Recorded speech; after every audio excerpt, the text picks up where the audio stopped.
going into a bit more the reality of governance, which is important, regulation and accountability, because the future of property management is not just about performance, it's about trust.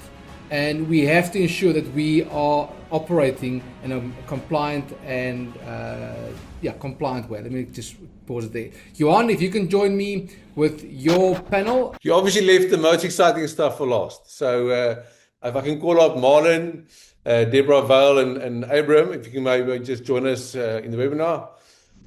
Thank you, Abram, Marlon, if you can join us on the main stage, as well as Deborah. Thank you, Deborah.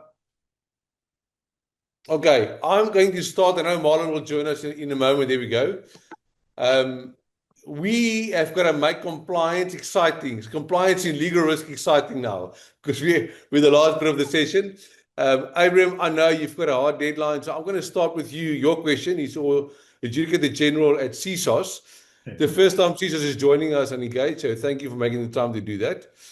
Abram, at the core, the CSOS mandate is to regulate community schemes, which entails assuming oversight of compliance within schemes by registering all community schemes and renewing or reviewing the documentation.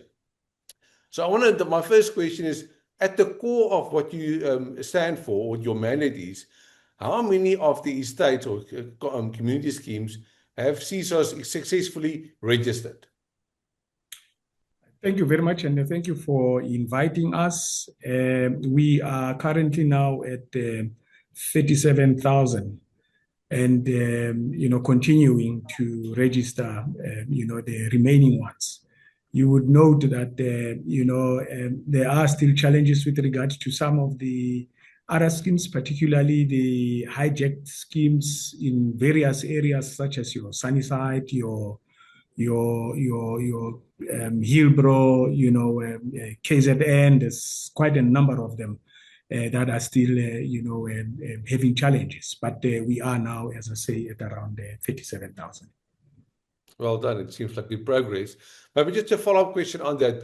Would this database be publicly available, like, to see how many schemes are there per province, the types of schemes, sectional title or HOA? Or how does the CSOS see this database being used going forward? Yeah. Look, it's important that we have the complete universe of this database. The reason being that so that we are able to know exactly how many schemes are we supposed to regulate. But of importance is currently, the technological, advancement that we are, embarking on.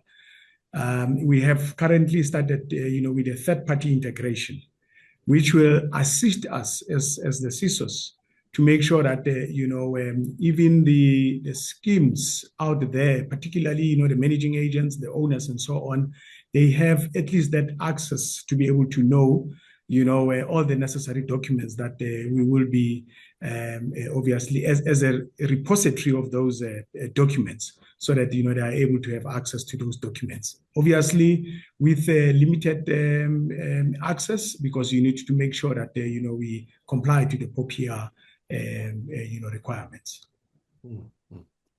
There was a good discussion between Maritza and Marina earlier about the whole role of executive agents, the trustees. Maybe just a CSOS comment about how you see trustees and or executive managing agents playing out in the future with all the challenges that there are. Yeah, actually, I was very intrigued by the discussion between Maritza and Marina as well, because it is important that we need to understand the need for the executive managing agents to be part of this industry. You see, there is a provision in the legislation that provides for the executive managing agents, the PMR 28.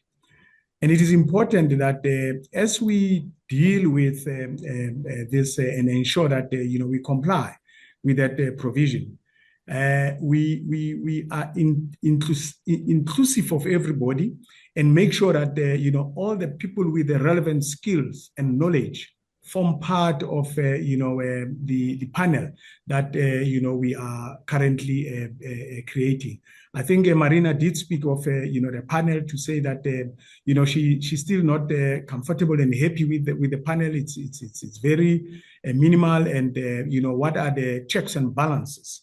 But of importance there is that we ensure before we appoint, and I think that's the reason why there are delays in terms of the appointment of these EMAs, is that they must possess the FFC and make sure that there are sufficient professionals with indemnity to make sure that at least the assets of the schemes are in safe hands. You would note that they take over the responsibility of the managing agents as well as the trustees. So it is important that they should have that fiduciary responsibility to make sure that they abide by the code of conduct that we have actually concluded, and make sure that they comply with that code of conduct. Thank you. 100%. Thank you. Thank you, Abe. I really appreciate it.